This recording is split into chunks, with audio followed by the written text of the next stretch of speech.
Hello guys, welcome back to my channel, and today we're going to continue the reaction series videos, and this one is a very highly viewed video on YouTube, almost 1 million views, and that comes from Pat McAfee, who I like a lot. I listen to his podcast. I love watching him on Friday Night Smackdown because I'm a big WWE fan. And so overall, he did a about 8-minute video talking about why Las Vegas always wins, about sports betting. And so I'm going to go through this video and see if he makes any good points. I haven't watched this video before. I've seen it pop up on my suggestions all the time, but I've never actually watched it, so I will be watching it for the first time. So let's see what he has to say. But before I begin, I want to point out that only about 30% of the people who watch my videos are subscribed. So if you're one of the 70%, go ahead and hit the subscribe button. If you don't want to do that, at least hit the like button. That'll help this channel out as well. So whenever I say this, I mean this. The people in Vegas are the most ridiculous humans on earth, almost as much as The Simpsons and Matt Groening, who he might be running the sports book, by the way. Something to think about. Wasn't that in the Back to the Very Future possible. when old Cuzzy gets the Biff Tannen. The almanac. But as I watch this Vegas thing happen with this sports gambling, and the more and more I realize, and now that I'm fully a part of the sports gambling world, which I wasn't as a player, because anytime you walk into a locker room, they have these big ass signs in a locker room that basically says, "Don't be Pete Rose." It's not worth it. Don't be Pete Rose. Don't gamble on games. It's not worth it. And it's literally like drilled into your head as a D1 athlete. They had a mafia boss named Mike Francis come talk to us about how point shaving can happen and how if you do it, it might be worth the little bit of benefit at the beginning, but for the rest of your life, you're basically gonna have to look over your shoulder because the paisans don't just put horses in people's beds, they actually kill people. So it's like you. Yeah, I want to talk about that from my own experience playing football at TCU. That was definitely a conversation we would have with compliance every year. Don't be Pete Rose. They didn't say don't be Pete Rose, but they would definitely say don't point shade, because there were people that hung around our locker room. And a lot of people think it was mainly agents that wanted to get a hold of our players before they went pro, to seed those and start getting money. But what people don't talk about is how point shavers lingered around as well. They were just a lot more concealed, a lot more hidden. But this is something we talked about with compliance every year, and they would always say, one of the things that they really hammered home was, if you do it once, they're going to expect you to do it again. Once you point shave for somebody, they're going to own you. Now, it's a lot harder to point shave in football, which is why they probably didn't take it as seriously with us as they probably would have, for example, our basketball team. But this is definitely a conversation we had, so he's absolutely right. As an athlete, you are very much taught and very much understand, like, hey, sports gambling happens, but it's not for us to be a part of. I think it will be interesting now that we're diving into the world, whenever you have some people with how prevalent sports gambling is going to be. And I just want to say, I played football at TCU from 2007 to 2011. This is pretty much when sports betting was only legal in Nevada and not nearly as wide spread as it is today. So I can only imagine the pressure on college basketball players today is a lot higher than it was 10 years ago after I was done playing college sports. So another thing to point out. It's going to be bad for refs because every single mistake they make is going to be magnified. And it seems as if they're making more and more and more and more and more and more and more and more and more crucial mistakes, which I don't know how that's happening. But I also worry about some of these little scrub college football players or something like that. Oh, yeah. I think there should be some worry a little bit about like potential influence with how big sports gambling is about to be. Sure. But when I say this, I mean this as somebody that was in the locker room. You are scared to death to even get involved in that. Will it happen? I assume there'll be an outlier that'll be terrible, as there has been since the Black Sox, and then what happened in Boston College, what happens in all these things. I think it's going to happen at some point. I don't think it's going to be that big of a deal, although I do believe there's a lot of people that fear that it will. You're taught as an athlete not to even get involved, and you're literally scared to death about it. So I didn't know anything about gambling. And then when I retired, all my degenerate friends were like, hey, congrats, man. You're allowed to bet on games now. And I'm like, I don't know how you guys bet on games, because I didn't even know how I was going to do in games.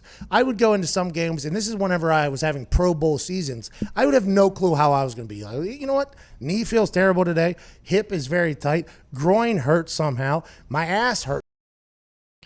So what he's talking about here is football. He was a punter, for those of you who don't know, and The thing with point shaving and football and players influencing games in football, it's a lot harder to do because there's 11 guys on a field and not every player is going to be involved in every play. So I would say maybe a kicker might be able to influence games by purposely missing a kick, but like that would be too obvious. And if you miss too many kicks in the NFL, you're going to get cut and it's not worth it. So what players in football can truly be able to influence when it's something like a total or point shaving, right?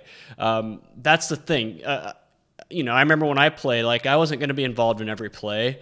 Even when I played defense in high school, I wasn't going to be involved in every play. So I just feel like if I was a mafia guy or someone who's trying to pay off a player to point shave, I wouldn't pick a football player. I would probably pick a basketball player because a basketball player can have a lot more impact when it comes to point shaving than in football. And not just that, if I was going to pay off someone in a football game, it would be the refs, because how refs call holding, whether refs call a questionable pass interference or not, like how the refs call a game, whether it be basketball or football, and then maybe an umpire calling the strike zone in baseball, I think that would be a much better return on an investment than paying off some random player. And he talked about some scrub football player.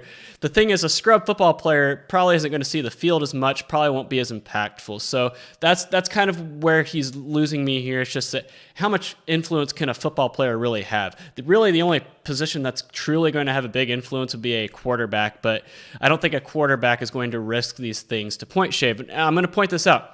There's a lot of rumbling, a lot of smoke. TCU's 2001 football team, the quarterback was a guy named Casey Printers, and a lot of people thought that he threw the Gallery Furniture Bowl against A&M and purposely threw like 3 or 4 interceptions in that game, which is weird because he was the quarterback when LT was running back, when TCU had really successful teams under LaDainian Tomlinson, and he comes back in 2001 as a junior, has a starting job all locked up at TCU, and then he transfers to Florida A&M after that Gallery Furniture Bowl. A lot of people think it's because he was involved in point shaving and needed to get out of Fort Worth, and that's the point I'm trying to make. I really think only a quarterback can truly influence how a game goes, and how many quarterbacks are truly going to risk that? So that's just where I'm at here. I think basketball is a better ROI. Somehow, and I'm supposed to punt with 40-mile-an-hour winds. If we're backed up and I hit a shank, that's an automatic touchdown for the other team. Are you Italians that are setting the lines accounting for that in the over-under for me being the punter hitting a shank today because my groin hurts because of a potential fornication session with my fiance last night? Like, are you accounting for that? And a lot of people think that it's the odds makers that set these sharp lines, and they can get pretty close. And, the people who do come up with these odds, they're running powerful computer models that just plug a bunch of things in to set these lines. But really, where lines get sharpened is the markets. I've always said, if you ask 1 million people how they think a sporting event's going to go, then that consensus is going to be very accurate. And that's how sportsbooks work. The more people betting on a game, the more money bet on a game, the more sharp the line is going to be. And that's why people emphasize, if you're going to bet, don't bet on the obvious markets like NFL spreads that everybody bets, but find softer markets that less volume, less money, less people are going to be betting. Maybe the lines will be softer there. And that might have been true 2-3 years ago, but with sports betting as big as it's getting, and it's just going to continue to grow, I even think that angle is going to go away because everybody's going to rush to those soft markets thinking that that's where the value is, and the value is going to be sucked out of that too. So he says these Italians are setting lines. They set the initial lines, but it's the market that truly sharpens them up. And then now that I'm diving into it even more, I think they are. Like, I think somehow, last night I called that game. It was an 11-point spread, okay? Navy was getting 11 against Memphis. The last 2 times they met, it came down to 3 points, basically. It was just a very close game, a barn burner. Running the triple option, they're going to have the ball a lot. And in the first half, they absolutely dominated Memphis, but they were only up 6, right? Only up 6. Memphis was dead in the water, couldn't do anything. They had a kickoff return to the house. If not for that, it's a wide-open game. And I even made mention to it in the second quarter. I said, how do these people in the Vegas think it's going to be in the desert think it's a 10.5? What a bunch of idiots, basically, is what I said. Then it Well, that's because they're not using a sample size of 2. I get that it was a 3-point game the last 2 times they played, but that's a very narrow way of handicapping a game and thinking about a game, and I've made videos on this in the past. You got to look at the big picture. That's just one way to look at it, but how these lines are set and how the odds makers think is they're plugging in a bunch of stats into a model to spit out a number. Basically what they're saying is that based on historical data that we have to set lines, here is how we think the game would play out if this game were played an infinite number of times. That's what it's going into it. So that's why I'm so against these trends that the likes of ESPN uses when it comes to giving out betting advice for games. They're like, oh, the last 5 times these teams have played, it's been the team A is covered. And I'm like, okay, but that's a sample size of 5. That you can't go on with that. So watch my videos about trends if you want to have more information about that. Actually moved up to 11 right before game time, and lo and behold, that game ended with a 12-point victory by Memphis. I have no idea how they could have predicted at halftime Memphis defense is coached by Coach Fuller from Marshall, new year at Memphis, was going to be able to talk to his defense and say, hey, we have to figure out how to play football against triple option and stop them just one time. Completely different defense in the second half. All right, I'm going to chime in here on a couple of things. First of all, he was like, how did the odds makers know that it was going to be a 12-point win by Memphis when the line was 11.5?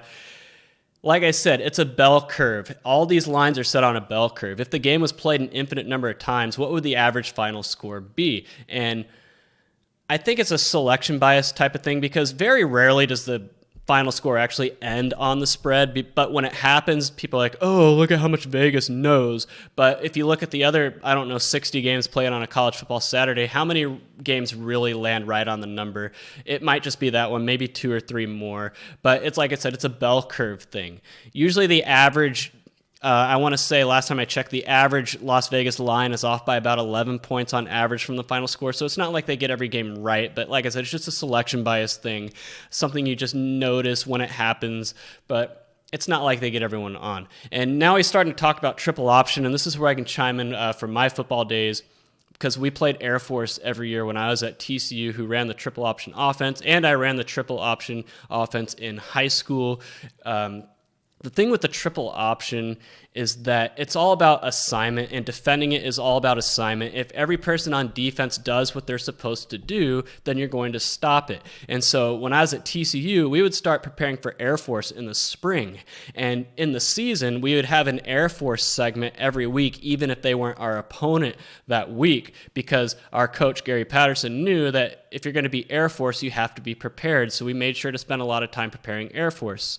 The reason Navy is probably shredding them in the first half is because they just weren't playing their assignments. But in the second half, they made adjustments. They might have simplified things a little bit, started playing their assignments, and that's how you shut down the triple option. So it's usually a boom or bust thing for the triple option. It's either going to look really good or it's going to look like you can't do anything with it at all. It's just a matter of how the other team is prepared. Did they know that Malcolm Perry, the offensive juggernaut for Navy, the guy that everything runs through, was going to get hurt? How did they know Nelson Smith, the fullback, which, by the way, probably the second most important position on the entire team, the fullback in the triple, how'd they know he was going to get banged up? I don't know, but I'm at the point thinking that Matt Groening is potentially over in Vegas writing these lines for people because they are just too damn good. With that being said, gambling is so much fun over here. I mean, they didn't know. It's just, like I said, it's selection bias. Just one of those things. I mean, if the game ended up Navy winning by 30, none of these things would be talked about. That's just how it happened to play out. I think he's using a one-game sample size here to make some generalizations, but overall his general point is right, is that the odds makers in the market are smarter than you, they're going to know more than you, and it's very foolish to think that you can take them on and win money. It's very foolish. But yet most people who bet on sports think they know more than the odds makers. They know more than the markets. They know more than Las Vegas. And they're stupid, and that's how they lose their money. It is so much fun, but it makes no sense to me. Time travel is the only thing to explain it. Yeah. The only thing. I mean, I get NFL, like 70-80% of the games fall within one touchdown. Yep, So parity is big time in the NFL. But these college games, I mean, these kids, they have a test, like these Navy kids, it's like their 6-week test week or whatever. Like, so every 6 weeks they have these massive tests. And these kids are taking like crypto engineering and like chemical engineering and all these incredibly impossible tests. And then they're like, oh yeah, also you got to do like PT and you got to also train to save America. And then you have a game on Thursday night. And then you're like, oh, you only got to practice 2 hours. That's why you guys run the triple option. But now you have some other wrinkles that are deep. You know, we think, 10 and a half, 11 points sounds right. Like who is thinking that? Who is thinking that at all? And then bang, 12 points. My mind was blown last night by these people in Vegas more than anything in history because going into that game, I knew the line going in. I knew that 80% of the money was on Navy. I was in my head. I was like, yep, here's the night that Vegas gets broke. This is the night that all of those chandeliers come down in those casinos. This is the night that the penthouse to the outhouse happens for all of these people in Vegas. And it turns out it's like, nope, they're 100% right. It makes zero sense to me. And that's why I think gambling is so much fun because you're battling against time travelers. That's literally what you're doing. You're battling against time travelers. Yeah, I mean, it's close. You're battling against a very efficient market, and that's the thing. You're not going to outsmart the market unless you're one of the very, very, very, very few that can create a powerful enough model that can find inefficiencies in these markets. But as sports betting becomes more and more mainstream, more and more legalized, I believe these inefficiencies in these markets are going to be harder and harder to exploit, to where even good people who can build good models like me are no longer going to have an edge. And circling back to when he says gambling is fun, it depends on what your definition of fun is. Because a lot of people are like, oh, I'm just going to bet parlays for fun. I'm just going to bet on this game for fun. But if I told you before you placed a bet, right? If I told you before you place a bet that you're going to lose 5-10% of every bet you make, would you still do it? Would it still be fun? I think most people would say no. I think a lot of people delude themselves into saying, oh, I'm just doing it for fun. But in the back of their mind, deep down in their heart, they really know I'm doing it to make money. They're fooling themselves. It's like that Styx song. Why must you be such an angry young man? it's defeating the odds. If it was easy, it wouldn't be. Well, it would be fun because you'd be making a lot of money, but it wouldn't exist. Vegas wouldn't exist anymore if it was easy. But overcoming. I cannot emphasize that enough. I've made videos on the subject, but I'm going to say it again. All these videos that you see when you look up sports betting stuff on YouTube that say, just do this to win money, do this and you'll win, follow my advice to win. I hate that, because if it was as easy as these idiots made it out to be, he just made a great point. Vegas wouldn't exist, sportsbooks wouldn't exist, or they would just raise the juice, make it really hard to profit long term. These books are not in this to lose money, guys. So if there is some easy method like these idiots on YouTube or on the radio or whatever say, then people would, like me, smart people like me and MIT grads would probably go out there and clean these sports books out and they wouldn't exist anymore. If it's too good to be true, it probably is. The odds are stacked against you so much, and overcoming it is what makes gambling great. Yeah, and Stu Feiner says, you're going to lose or whatever. He goes on a full run. He was a part of the movie... Two for the money. Yeah, Two for the Money. Two for the Money. He was one of the characters that they were based off of. He's been in the sports handicapping world for a long time. And when I was just getting into gambling, I was like, oh, this is a guy I'll talk about, a guy that was in a movie basically about sports gambling. I assume he knows. And the first thing he said to me was like, yeah, you're going to lose. Like, and he said, but when you win, you're going to feel as if your baby maker is bigger than everybody else on earth. And he's 100% right. 100%. Man, he was doing so good for the first 7 minutes and 30 seconds, and then he has to drop the name of Stu Feiner. So Stu Feiner, for those of you who don't know, is a tout supreme who I can't stand. I don't know why Barstool risked their credibility partnering with that fraud, but he is a tout who is a long-term loser, who doesn't win, who charges way too much money for his crappy picks, and yet spins and acts like he's some big winner. But here he is telling Pat McAfee that you're going to lose. So which is it? He's a tout that's trying to play both sides of the fence. So he's telling all these people, buy my picks. You know what he's doing here? I think I understand. So Stu Feiner, the fraud handicapper, the fraud tout, is out there telling people, you're going to lose if you bet on sports unless you follow me. That's what he's doing here, and I'm just kind of disappointed a little bit in Pat McAfee for plugging this idiot who I can't stand. I should do a video on Stu Feiner standalone just to tell everybody how much of a fraud he is and not to buy his picks, but that's a subject for another time, and that wraps up this video. All right, so overall, I think the point he's trying to make here in this video is that if you're going to bet on sports, don't be a fool. Don't think that you're going to be able to Be smarter than the books, be smarter than the markets, be smarter than Las Vegas. Don't be a fool. But a lot of people still do it anyway. But if you're going to bet on sports, just keep that in mind. You're probably not going to win. And if you're okay with that, then go ahead and do it. Just know what you're getting yourself into. Don't be a fool. So that wraps up this reaction series video. If you want to see me do a reaction series video on a video that you want me to critique, go ahead and put it in the comments below.